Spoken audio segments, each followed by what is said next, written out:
Hey my listeners, कैसे हैं आप लोग। आ चुकी है आप लोगों के लिए कॉलेज लव स्टोरी का नया एपिसोड। तो चलिए शुरू करते हैं। तो अब तक की कहानी में आप लोगों ने सुन लिया था कि ध्रुव को अंदाजा हो गया था कि वो शख्स जो कि श्रीकांत ओबेरॉय के ही द्वारा भेजा गया है, और साथ ही ध्रुव इस बात का भी आइडिया लगा देते हैं कि यह शख्स किसी भी काम लायक नहीं है, तो जरूर इसके शरीर में कहीं ना कहीं माइक्रोफोन या माइक्रो कैमरा सेट होगा, जिससे वो हमारे बीच की बातें सुन पाए, यानी कि ध्रुव और ऋषिका के बीच की बातें। वहीं ध्रुव जो इशिका को कोई भी डाउट नहीं देना चाहते थे, जिसकी वजह से वो बिना देरी किए ही फिर से घर के अंदर चले जाते हैं। इशिका जो थोड़ी देर में परेशान हो गई थी ध्रुव के बिना, उसे लगा था कहीं ऐसा तो नहीं कि ध्रुव कहीं बाहर काम से चले गए हों। वहीं जैसे ही ध्रुव वापस आते हैं, सारे लोग फिर से बातें करने लगते हैं। आस्था जी जो कहती हैं, तो आज शाम को रुकने का प्लान तो है ना। इशिका जैसे ही सुनती है वो कहती है, हाँ ऑब्वियसली हम तो रुक की तभी ध्रुव उसे घूर कर देखते हैं और कहते हैं, नहीं इशिका, हमें शाम को कहीं जाना है तो हम नहीं रुक सकते। इशिका जब अपनी आंखों को छोटी करते हुए ध्रुव को घूरते हुए कहती है, कहाँ जाना है हमें, झूठ बोल रहे हैं ना। ध्रुव जैसे कहते हैं, जाना है तो मतलब जाना है, हम कहीं घूमने जाएंगे आज।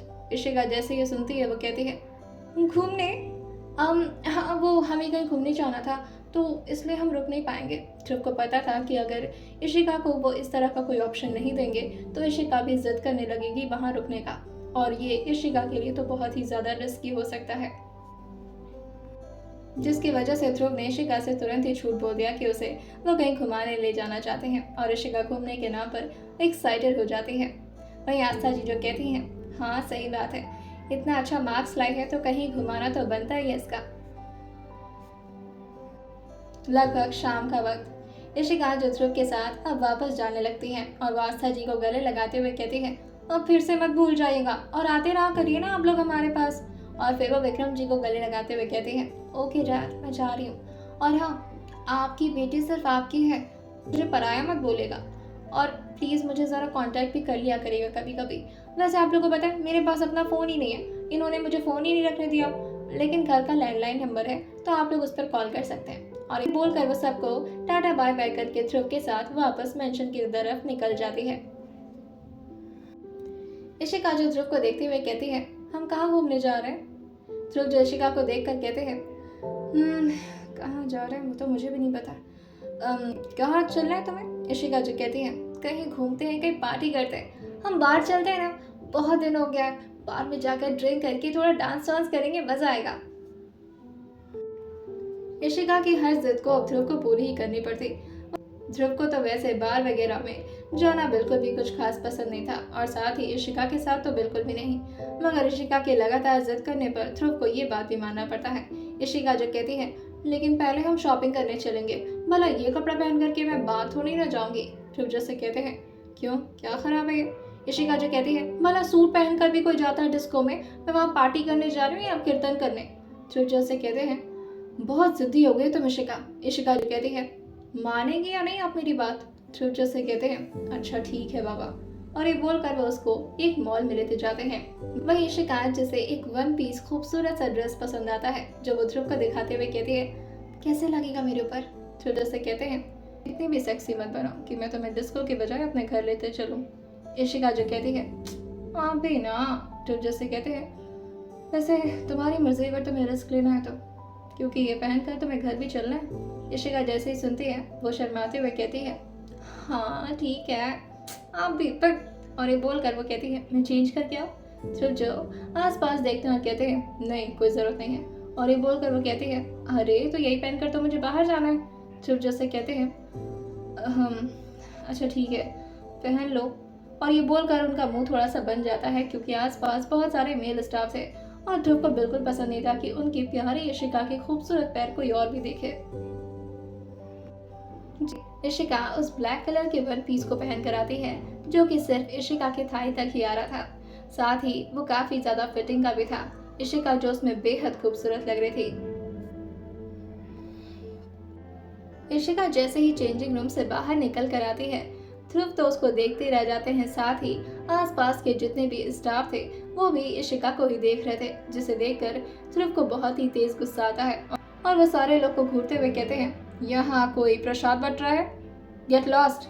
और ये बोलकर वो सबको डांट लगा देते हैं। वहीं इशिका जब ध्रुव की आंखों में अपने लिए इस तरह से फिक्र देखती है तो कहती है, ओह कितने प्यारे लगते हैं ये जेलस होते हुए। ध्रुव जो इशिका के 2 कदम करीब आते हैं और उसको कमर से पकड़ के अपनी तरफ खींचते हुए कहते हैं, तुम रिस्क ले रही हो इशिका, मैं कह रहा हूँ मत पहनो इसे। इशिका जो कहती है, मैं तो इसे पहन रही हूँ एंड दैट्स इट। और ये बोलकर वो कहती है, हम इसे खरीद रहे हैं बस। ध्रुव जो इशिका को कवर करने के लिए उसको ऊपर से अपना कोट पहनाते हुए कहते हैं, हाँ लेकिन तुम अभी ये कोट पहनकर बाहर चलोगी। इशिका के लिए कोट वो बहुत ज्यादा लूज था, मगर इशिका कर भी क्या सकती थी, और ध्रुव ने उसे पूरी तरह से अपने कोट से ढक दिया था। इशिका जो कहती है, पत्ता गोभी बना दिया आपने मुझे। इशिका जो खुद को मिरर में देखते हुए कहती है, कितनी अच्छी लग रही थी मैं, और आपने ये पहनाकर मुझे ऐसा लग रहा है हैंगर बन गई हूँ। ध्रुव जो उसे कहते हैं, क्या चाहती हो, सूट में चलना है क्या तुम्हें डिस्को। इशिका जो कहती है, अरे नहीं नहीं नहीं, वहां पर तो ये कोट निकाल सकती हूँ ना। ध्रुव जो से कहते हैं, माहौल देखकर बताऊंगा मैं। इशिका जो कहती है, हद है यार, मतलब इतना पॉजिटिव। कुछ ही देर में इशिका और ध्रुव बार में आ जाते हैं। बार का माहौल जो एज यूजुअल एकदम पार्टी वाला था। इशिका जैसे ही उस माहौल को देखती है वो कहती है, वाओ फाइनली, कितने दिनों बाद ये मौका मिल रहा है मुझे। आपको पता है, इशिका की बात सुनकर जो उससे कहते हैं, तुम थोड़ा स्लो बोलोगे, इतना तेज क्यों चिल्ला रही हो। इशिका जो कहती है, क्योंकि यहाँ म्यूजिक बज रहा है और आपको मेरी आवाज सुनाई नहीं देगी ना। ध्रुव जो से कहते हैं, तुम मेरा कान का पर्दा फाड़ रहे हो इशिका, धीरे बोलो।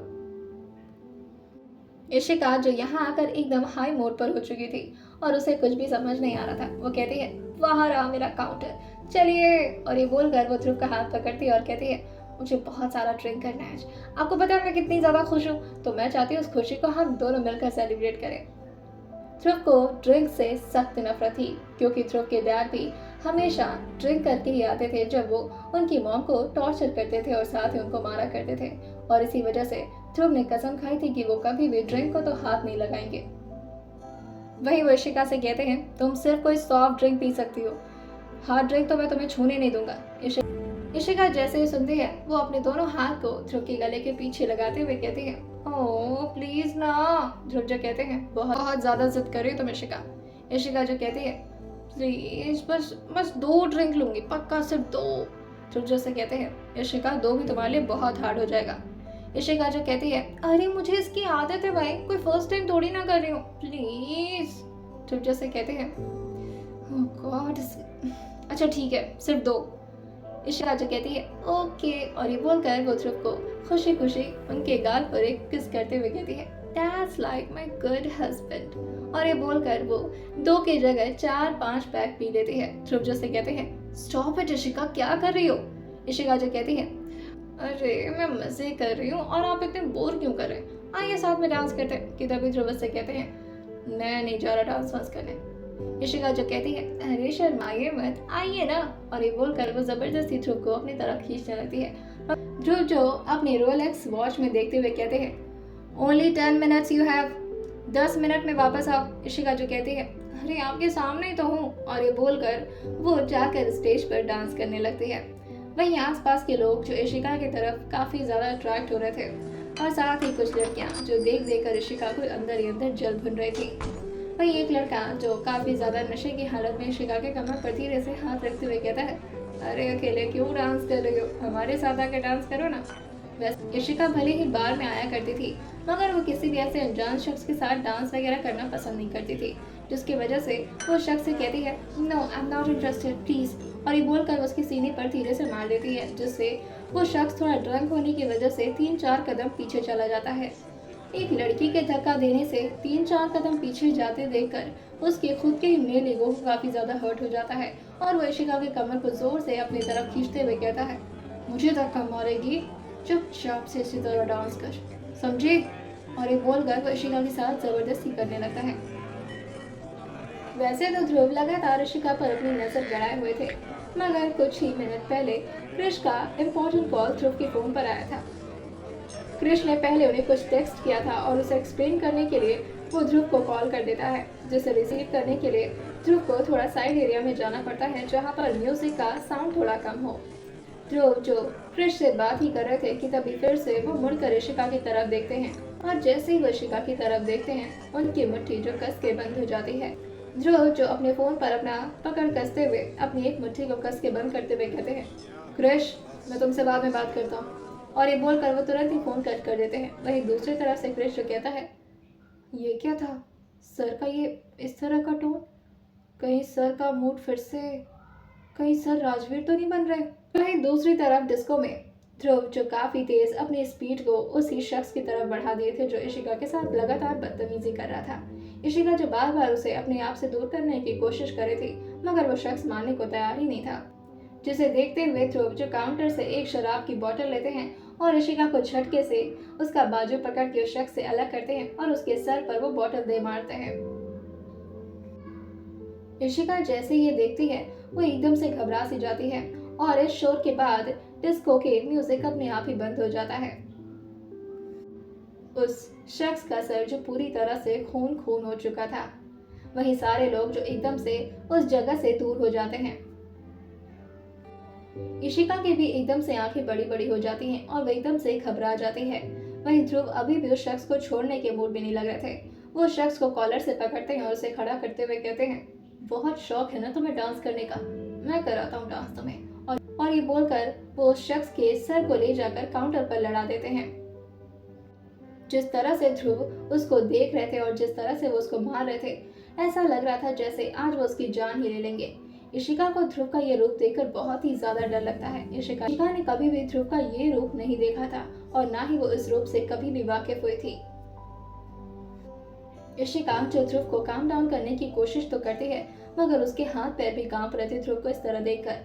ध्रुव की आंखें जो पूरी तरह से लाल हो चुकी थी, साथ ही उनके दिमाग की नसें जो पूरी तरह से उभर आई थी, जैसे उनके दिमाग पर कितना प्रेशर पड़ रहा हो और साथ ही उनके दिमाग के वेन्स में खून की रफ्तार पूरी तरह से बढ़ चुकी थी।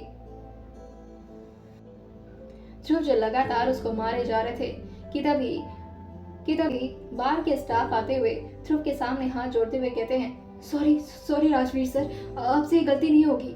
जैसे ही ध्रुव ये सुनते हैं कि उसकी इशिका के सामने किसी ने राजवीर बोला है तो वो उस स्टाफ के भी सर को पकड़ते हुए अपनी तरफ लाते हैं और उसके गाल पर भी एक जोरदार झन्नाटेदार थप्पड़ जड़ देते हैं, जिससे वो शख्स भी नीचे गिर जाता है। इशिका जो ध्रुव से इस वक्त बहुत ही ज्यादा डर रही थी और उसके पैर तक कांपने लगे थे। वहीं ध्रुव जो इशिका की तरफ देखते हैं, इशिका जो एकदम से घबराए हुए उन्हीं को देख रही थी। वहीं ध्रुव जो और ज्यादा तमाशा ना करते हुए कहते हैं, मुझे ये शख्स जिंदा नहीं चाहिए, समझ आई बात? और ये बोलकर वो डिस्को के मैनेजर को वार्न करते हैं। डिस्को का मैनेजर जो उनके सामने ऐसे सिर झुकाता है जैसे वो इस डिस्को में आए कोई क्लाइंट नहीं बल्कि इस पूरे डिस्को के ओनर हो। इशिका जो ये सब देखकर बहुत ही ज्यादा हैरान रह जाती है और वहीं ध्रुव जो इशिका के हाथ को पकड़ के उसे बहुत ही जबरदस्ती करके अपने साथ डिस्को के बाहर लेते जाते हैं। इशिका जिसे समझ नहीं आता कि आखिर ध्रुव को अचानक से हो क्या गया है और न ही उसकी कुछ हिम्मत थी पूछने की। वहीं ध्रुव जो तुरंत ही उसके लिए कार का दरवाजा खोलते हैं और उसे लगभग धक्का देते हुए अंदर कर देते हैं। ध्रुव का ये रूप देखकर इशिका के अंदर की हड्डियां तक कांप गई थी। वहीं ध्रुव जो ड्राइविंग सीट पर आकर बैठते हैं और अपने कोट को इशिका की तरफ लगभग फेंकते हुए कहते हैं, अपने आप को ढको इशिका। और ये बोलकर वो गाड़ी की स्पीड को लगातार रफ्तार से बढ़ा देते हैं। इशिका को गाड़ी की तेज स्पीड से बहुत ज्यादा डर लगता था और इशिका अपनी आंखें जोर से बंद कर लेती है। वही बचपन का सिनेरियो फ्लैशबैक में इशिका जो लगभग 4 से 5 साल की थी जब वो अपनी मॉम के साथ बाहर निकली थी। वहीं उसकी मॉम जिसकी तबीयत कुछ खास ठीक नहीं थी और वो ड्राइव कर रही थी। इशिका जो कहती है, मॉम आप ऐसे क्यों ड्राइव कर रहे हैं, हम लड़ जाएंगे। तभी उसकी मॉम जो कहती है, हम बस जल्दी घर पहुंचना चाहते हैं बेटा, हमारी तबीयत ठीक नहीं लग रही। इशिका जो काफी ज्यादा घबरा रही थी क्योंकि उसकी मॉम ठीक तरीके से ड्राइव नहीं कर पा रही थी और इसी तरह से उन लोगों का एक जोरदार एक्सीडेंट हो जाता है जिसमें इंस्टेंटली इशिका की मॉम की डेथ हो जाती है। वहीं इशिका को भगवान की कृपा से कुछ नहीं हुआ था और उसके हाथ पैर पर बस हल्का फुल्का खरोच आया था। इशिका जो झटके से अपनी आंखें खोलती है वहीं ध्रुव को इस बात से जरा भी फर्क नहीं पड़ रहा था कि इशिका को इस वक्त कितना डर लग रहा है। इशिका की आंखों से आंसू उसके गाल पर गिरने लगते हैं, मगर फिर भी वो बस ध्रुव को एक बार देखती है और अपने दोनों हाथों से अपने बाजुओं को पकड़ते हुए कांपने लगती है। गाड़ी की स्पीड इतना तेज थी कि ध्रुव कुछ ही मिनट्स में अपने मेंशन पहुंच जाते हैं। वहीं मेंशन के अंदर वो गाड़ी पार करते हैं और तुरंत ही इशिका को बाहर निकालते हैं। इशिका को समझ नहीं आ रहा था कि आखिर ध्रुव उसके साथ क्या करने वाले हैं। लगभग खींचते हुए ध्रुव इशिका को अंदर ले आ रहे थे। इशिका के हाथ से वो कोट भी छूट जाता है, जिसकी वजह से अंदर के सारे स्टाफ्स जो इशिका को ही देख रहे थे और साथ ही ध्रुव को इस तरह से इशिका को अंदर लाते हुए देखकर सारे लोग की सट्टी पिट्टी गुम हो जाती हैं और इशिका जो रोते हुए कहती है, मेरा हाथ। लेकिन ध्रुव जो उसके हाथ को और जोर से खींचते हुए उसे ऊपर की तरफ लाते हैं और उसे जोरदार तरीके से रूम के अंदर धक्का दे देते हैं, जिससे इशिका पूरी तरह से फर्श पर जाकर गिर गई थी। इशिका ने थोड़ा सा ध्रुव का ये पॉजेसिव रूप पहले भी देखा था, जब वो रोनी नाम के अपने सीनियर से बात की थी, मगर उस वक्त ध्रुव को पता था कि इशिका मजाक कर रही है, मगर इस वक्त ध्रुव सच में सीरियस थे। इशिका जिसकी हिम्मत ही नहीं हो रही थी कि वो फर्श से खड़ी हो, वहीं ध्रुव जो अपने शर्ट के ऊपर के कुछ बटन्स को खोलते हैं और साथ ही अपने स्लीव्स को ऊपर फोल्ड करते हुए इशिका की तरफ झुकते हुए कहते हैं। इशिका जो बैठे हुए कहती है, इशिका जो नीचे की तरफ बैठे हुए कहती है, हाँ करती हूँ। ध्रुव जैसे कहते हैं, राइट नाउ। इशिका जैसे ही ध्रुव के टोन सुनती है वो एकदम से घबराकर बड़ी मुश्किल से खड़ी होती है और चेंजिंग रूम की तरफ चली जाती है। वहीं ध्रुव जो काउच पर टेक लगाकर किसी महाराजा की तरह बैठ गए थे और अपने दोनों पैरों को टेबल पर रख देते हैं। वहीं इशिका जो थोड़ी देर बाद कुर्ती और नीचे प्लाजो पहनकर वापस आती है। ध्रुव जो अपने फोरहेड के सेंटर पॉइंट को अपने हाथों से बार बार प्रेस कर रहे थे। इशिका को समझ नहीं आ रहा था कि आखिर ध्रुव ये कर क्या रहे हैं और आखिर ध्रुव को अचानक से हो क्या गया है।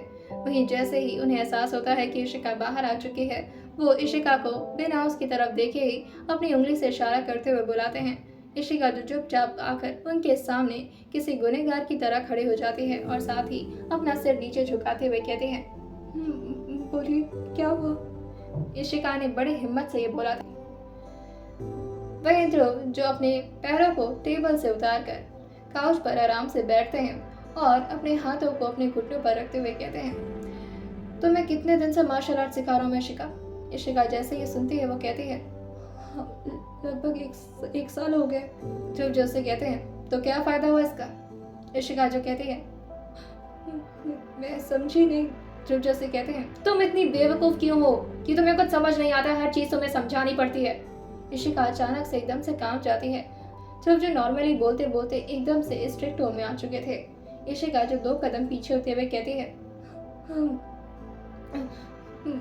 मुझे सच में समझ नहीं आ रहा आप क्या पूछना चाह रहे हैं। कि तभी ध्रुव जो इशिका की बातों से फ्रस्ट्रेट होते हुए झटके से काउच से खड़े होते हैं और इशिका के सामने आते हुए कहते हैं, तुम्हें मार्शल आर्ट क्यों सिखा रहा था मैं, कि तुम अपनी सेफ्टी कर सको। अगर वो लड़का तुम्हारे साथ बदतमीजी कर रहा था तो तुमने उसे मारा क्यों नहीं। इशिका जैसे ही सुनती है वो कहती है, हम वो मार नहीं सकती थी मैं। ध्रुव जैसे कहते हैं, मार क्यों नहीं मार सकती थी। इशिका जैसे ये सुनती है वो पीछे की तरफ थोड़ा झुकने लगती है। वहीं ध्रुव जो उसके चेहरे की तरफ झुकते जा रहे थे। इशिका जो कहती है, मैं तमाशा नहीं करना चाहती थी इसलिए। ध्रुव जैसे कहते हैं, तमाशा नहीं करना चाहती थी और वो तुम्हारा तमाशा बना रहा था, उससे तुम्हें कोई फर्क नहीं पड़ता, राइट। तुम लड़कियों का समझ नहीं आता है, तुम्हारे पास पावर भी होती है ना, तब भी तुम उसका इस्तेमाल करना जानती ही नहीं हो। इशिका जो कहती है, ऐसा नहीं है। इशिका इतना बोली थी कि ध्रुव उसके गले को पकड़ते हुए उसे कस के दबाते और कहते हैं, इशिका मुझे तुम एक अबला नारी की तरह नहीं चाहिए। अगर तुम इसी तरह अबला नारी बनी रही ना तो मैं तुम्हें घर में बंद कर दूंगा और तुम्हें कहीं बाहर निकलने नहीं दूंगा। इशिका जैसे ही सुनती है उसकी आंखें और ज्यादा नम हो जाती हैं और वो अपनी आंखों को बंद करते हुए धीरे से कहती है, सॉरी। इशिका के गर्दन में बहुत ज्यादा दर्द हो रही थी, मगर ध्रुव को इस बातों से कोई फर्क ही नहीं पड़ रहा था। इशिका जो एकदम से ध्रुव के चेहरे को देखती तो फिर से अपनी आंखें जोर से बंद करते हुए अंदर ही अंदर कांपने लगती है। ध्रुव जैसे कहते हैं, हर वक्त मैं तुम्हें बचाने के लिए नहीं आऊंगा इशिका, तुम इस बात को क्यों नहीं समझती हो। खैर छोड़ो, तुम्हें तो समझाना ही बेकार है और ये बोलकर वो उसको बेड पर धक्का देते हुए कहते हैं, तुम्हारी जगह एक्चुअल में यहीं पर है। तुम किसी काबिल नहीं बन सकती इशिका। तुमसे मैं मुझे तो ये नहीं समझ में आ रहा कि मैंने तुमसे उम्मीद ही क्यों रखी।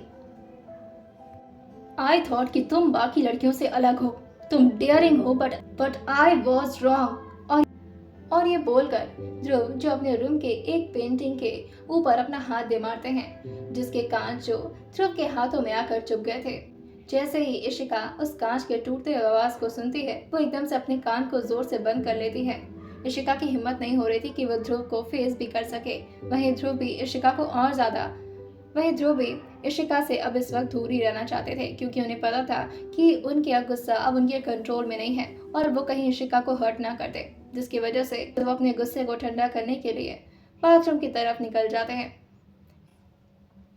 वहीं इशिका जो छोटे बच्चे की तरह सिसकते हुए रोए जा रही थी और साथ ही उसने अपने चिन को अपने घुटनों पर रखा हुआ था और वो खुद को ही पकड़कर रोए जा रही थी। इशिका जो समझ नहीं पाती है कि आखिर ये कौन सा रूप है ध्रुव का, जिससे वो अब तक वाकिफ नहीं थी। आइए जानते हैं आखिर क्या होगा जब इशिका को ध्रुव की सच्चाई पता चलेगी और अचानक से क्या हो जाता था ध्रुव को। आखिर वो अपने गुस्से से अपना कंट्रोल क्यों खो देते थे। आइए जानते हैं इसे आने वाले एपिसोड में और सुनते रहिए mister and Mrs psychologist college की प्यारी सी लव स्टोरी सिर्फ और सिर्फ स्टोरी विद सौम्य के साथ।